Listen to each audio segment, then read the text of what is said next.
How are we doing, guys? Welcome along to the video. This is Fundamental Applied Maths, Chapter 9E, page 177, questions 3 and question 6. Before we start, I just want to remind you of Theorem 9.3, I think it was called, which is that when a body is immersed in a liquid, its buoyancy is given by its weight divided by its relative density multiplied by the relative density of the liquid it's immersed in. That's going to come up in these problems quite a lot. Another thing that's going to come up a lot that's going to be useful, well, actually I'll start the problem and I'll show you what the other thing is. A tank contains a layer of water and a layer of air, or a layer of oil of relative density 0.9. A uniform rod of relative density 3/4 is totally immersed with a quarter of its length in the water and 3/4 in oil. So a quarter in the water and 3/4 in the oil. So the relative density there is 3/4. The rod rests in equilibrium, being kept in an inclined position by means of two vertical strings attached to the ends of the rod and to the bottom of the tank. So a string here and a string here. Find the tension in each of the strings in terms of W, the weight of the rod. Okay, so just the force diagrams for this type of problem. You can see here I've divided my rod up into quarters because this time we've got 3/4 of the rod out of the oil, or out of the water in the oil, and 1/4 in the oil. Dividing it up like this is a really common strategy in this exercise, in this set of questions. And what we'll say is each of those, it's actually useful this time to call each one 2L. So you could say I'm dividing it up into eighths. Okay, but each of those perpendicular distances are the same. And that saves us having to do a bit of trig with the distances and stuff like that. So to look at the forces acting, you've got the part of the rod that's out of the water. Okay, so 3/4 of it.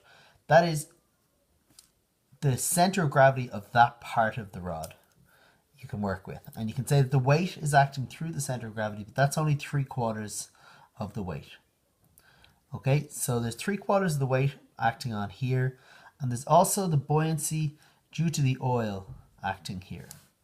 Okay, now the buoyancy due to the oil is given by this formula over here, which is the weight, 3/4 of the weight of the rod is the weight of that element, divided by the density of the rod is 3/4, that's handy, multiplied by the density of the oil is 0.6.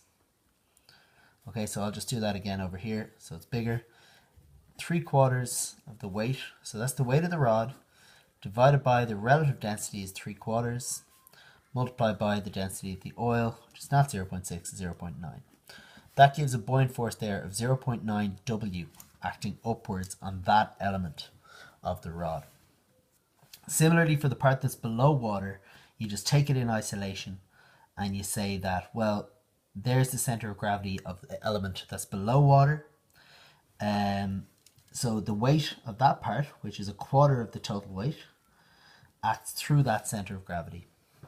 And the buoyancy due to the water, okay, so the buoyancy here, I'm going to call this B prime, is, again, 1/4 of the weight. So it's the weight divided by the relative density of the material is 3/4, and multiplied by the density of the liquid, or the relative density of water, which is 1.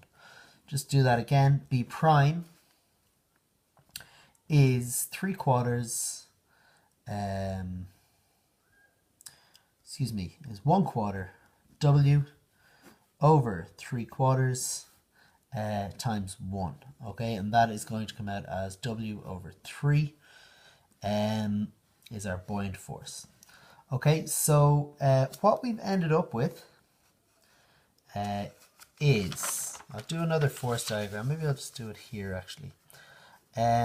Here's our rod. Okay, I'm going to draw, what have I gone, 12, so I'll go 12 again. 3, 6, 9, 12. Okay, so I'll draw my rod like this. This is a simplified force diagram.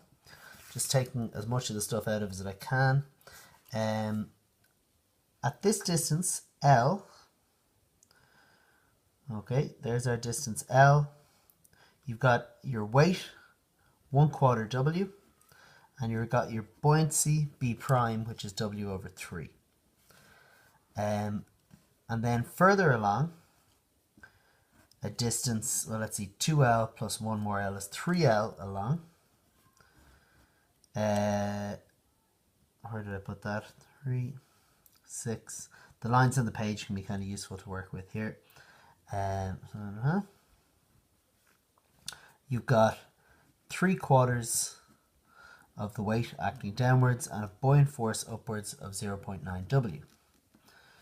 Okay, so as well as that, you also have tension, T1 in the string acting down here, and tension T2 in the string acting down here. Okay, so that distance is 3L here to here, and then the distance further along is, so again, back to this diagram, 2L plus 1L is 3L as well. Now, I've got 8L here and I've got 7L here, so I've done something wrong. That is L, that's L, 3L. Okay, so that should have been 1, 2, 3, 4L. Sorry about that. Okay, so here's my simplified force diagram. I'm going to start off to get my equations of motion. I'm going to say forces up equal forces down.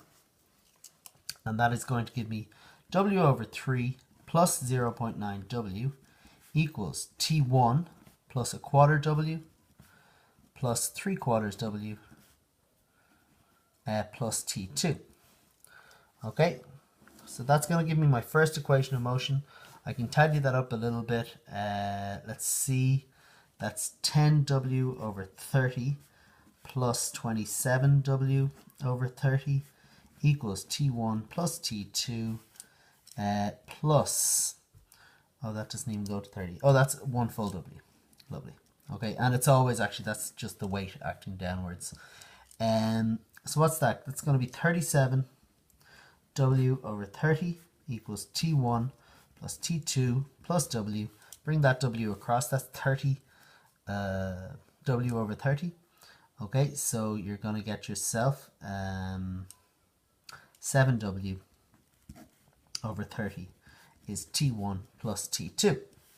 Okay, so that's forces up equals forces down. Moments through any point, I'm going to go with this one here because it eliminates 2 forces. That'll be another one, and it doesn't really matter where you picked. I'm going to go with here. So my clockwise moments, first of all, my anti-clockwise moments will be T1, which is a distance 1L, and these L's will all cancel, we'll see in a second. 1L from my pivot point, my fulcrum, okay, which is this point here. I'm going to call it F for fulcrum. So moments about F.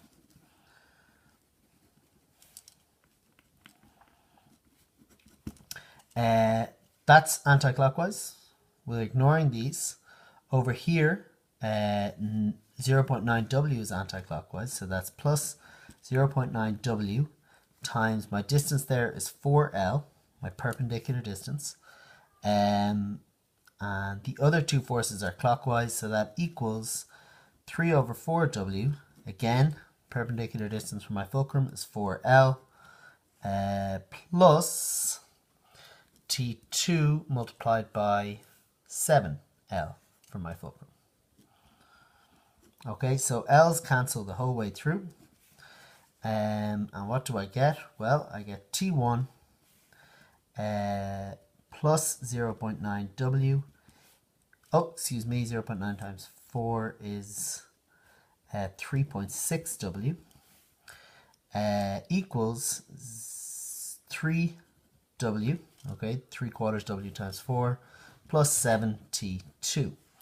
So if I move the 7 T2 across, I'm going to get T1 minus 7 T2 equals, and I'm going to move this across 3W minus 3.6W. Okay, so that's going to be minus 0.6W. So T1 minus 7T2 is minus 0.6W, and now it's just simultaneous equations. So let's put that with this one as minus T1 minus T2 is minus 7W over 30. Okay, I'm going to write this as a fraction over 30 as well. That's 6 over 10, which is 18 over 30. So that's minus 18 over 30W. And what do I get out of that? Well, that disappears. I get minus 8T2 equals minus 18. Take away another 7 is minus 25W over 30. Okay, minuses cancel. Divide through by 8. I get T2 is 25W over 240. And then if I come back for T1, T1 is, let's say from over here, T1 is 7W over 30 minus T2, which is 25W over 240. So to get there, I multiply by 8, so 8 top and bottom, 56W over 240 minus 25W over 240, and that is 31W over 240. Okay, and there's question 3 out. Okay, so a reasonable amount of work in these. Let me just verify that I have that right. 25W over 240 and 31W over 240. Lovely. Question 6 says we have actually, I'm going to put question 6 in a different video because that one's gone on for 12 minutes. So I'll see you in the next video. Leave it at that.